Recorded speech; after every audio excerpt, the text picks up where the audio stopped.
আমি কেমন করে দেব মাটি,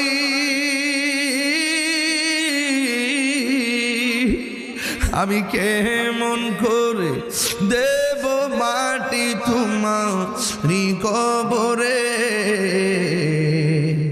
মা তুমি আমার আগে যেও না গো মরে। ও মা গো, ও মা। ঢাকা শহরের মিরপুরে এক বাসার পাশের ঘরের ভিতরে, পাশের রুমের ভিতরে, এও আবার মেয়ের রুমের পাশের রুমে। মা দুঃখিনী, ঈদের 4 দিন আগে মারা গেছে, কিন্তু মেয়ের খবর নাই। এই মহিলাটার 3টা সন্তান, একটা হলো সচিব, আর একটা হলো ভার্সিটির অধ্যাপক, আরেকটা তাকে কানাডা। এই 3টা সন্তান প্রতিষ্ঠিত সন্তান, মেয়েটা অসুশিক্ষিতা। কিন্তু মেয়েটার রুমের পাশে মা 4 দিন আগে মরে আছে, ফাঁকে দেয় ঈদ আসছে, গরু জবাই হয়েছে, খাওয়া দাওয়া করছে, ছেলে মেয়েরা সবাই আনন্দিত আছে। কিন্তু ঈদের 4 দিন পরে পাশের ঘরের মধ্যে পচা গন্ধ আসতেছে। হঠাৎ করে দরজা খুলে দেখে ওই মহিলাটা মা ঘরের রুমের ভিতরে পরে মরে আছে। আমি গতকাল ফেসবুকে দিয়েছিলাম, আমি বলেছিলাম এ সন্তান তোদের মা পরে আছে কেমনে রে, তোদের মুখের ভিতরে কুরবানির গোশত গেল, ঈদ আইছে, মার খবর কি তোরা একটা বার নিতে পারলি না? কথা কোন ঠিক কিনা?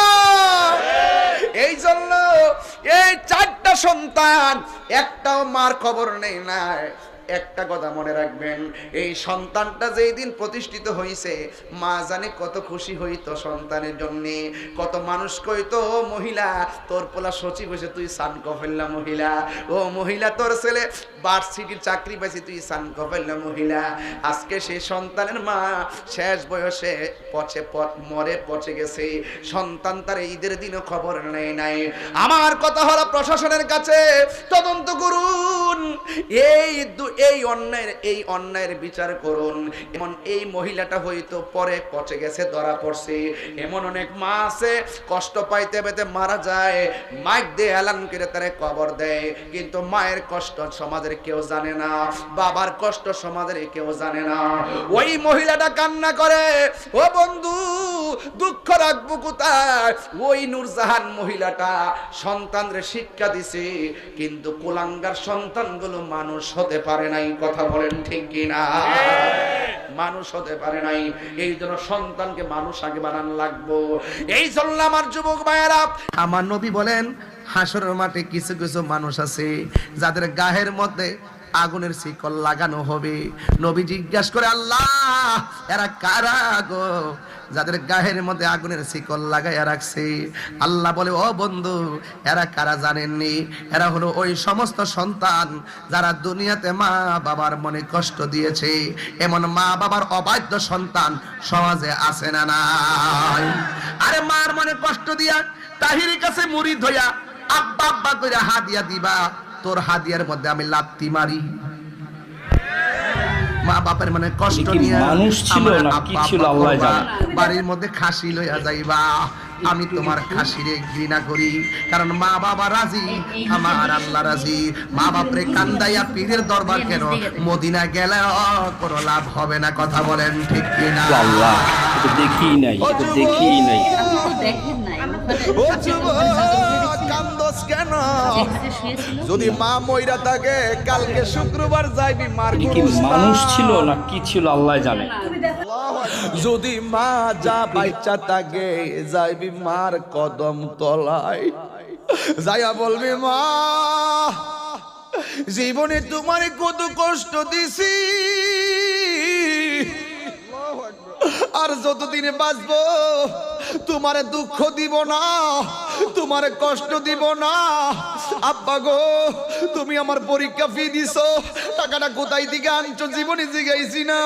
তুমি আমার বিদেশ পাঠাইছো, টাকাটা কেমনে ব্যবস্থা করছো আমি তোমারে জিগাইছি না। ও বাবা, খালি পকেট লইয়া, খালি ব্যাগ লইয়া বাজারে গেছো, কেমনে ব্যাগটা বইরা বাজারে কইরা আনলা, একদিন না 3 বেলা খাওয়াইয়া মুখে হাসি ফুটাইলা। ও আমার বাবা, আপনি আমারে এমন ভাবে বড় করেছেন, ও আব্বা জীবনে জিগাইলাম না আপনি কোথায় থেকে টাকা আনছেন। এইভাবেই একদিন না দুই দিন না আমার শৈশব থেকে কৈশোর, কৈশোর থেকে যৌবন, যৌবন থেকে পারিবারিক জীবন, এতগুলো সময় আমার অতিক্রম হয়ে গেল। ও বাবা জিজ্ঞাসা করলাম না তুমি কেমনে আনছো। ওই বৃষ্টির মধ্যে মা দুঃখিনী উমেদনগরের কবরে পড়ে আছে, সুখী কিনা দুঃখে আছি খবর নেওয়ার সুযোগ নাই। আল্লাহ বলছেন ওয়ামা ইয়াস্তাবিল আহইয়াউ ওয়ালাল আমওয়াত,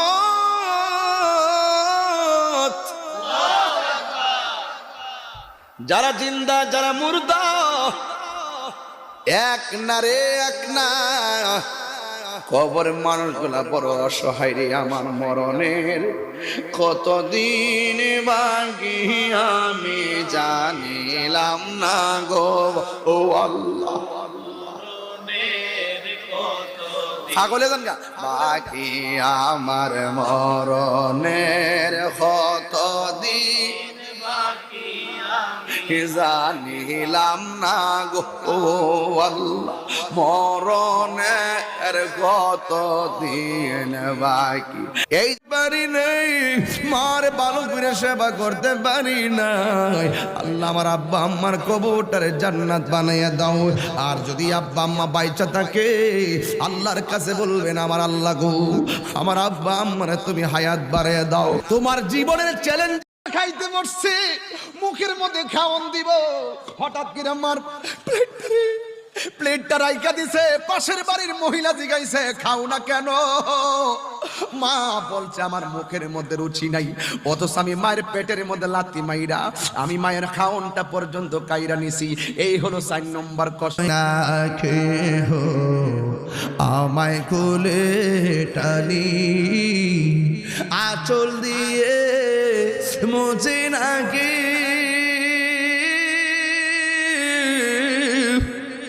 আঁচল দিয়ে মুছে না কেউ আমার চোখের পানি। হায়রে মা জননী আমার, হায়রে মা জননী, সবাই হায়রে মা জননী আমার, হায়রে মা জন। আমার তো আপনি বহুত ঘুম না পাইরা তোরে ঘুম পাড়াইছি, এখন না কারেন্ট আসছে, ফ্যান আসছে, কোয়েল আসছে, এমন একটা সময় গেছে তখন ফ্যানও ছিল না, কোয়েলও ছিল না, বন দিয়া বিড়া বানাইয়া আগুন ধরাইয়া সন্ধ্যার ভরে ঘরের কোনা কানা চিপা দিয়া ঢুকাইয়া ঢুকাইয়া মশা তাড়াইয়া তাল পাতার পাখা দিয়া তোরে ঘুম পাড়াইছে। ঠিক কিনা? আরে নিমক খারাপ তুই ভুইলা গেলি কেমনে, নিমক খারাপ তুই ভুইলা গেলি কেমনে। খবরদার খবরদার, আমরা সবাই মা বাবার খেদমত চাই কি চাই না। আগামীকাল যাইয়া দুঃখিনী মা হায় রে আমায় করেছে লালন, করেছে লালন। আমার বাবা বলছে আমার আব্বা নাই আম্মা নাই, এই যে একটা কথা, এই কথাটা কত বড় কঠিন। আজকে চাঁদের এত বড় একটা কেন্দ্রীয় মসজিদের খতিব, আজকে যদি ওনার আব্বা আম্মা যদি শুনতেন দেখতেন তাইলে যে কত খুশি হইতো। এটা যে কত বড় একটা হাহাকার। এই শূন্যতা পৃথিবীর কোন ধরনের টাকা ব্যাংক ব্যালেন্স দিয়া পূরণ করা যায়? বলেন।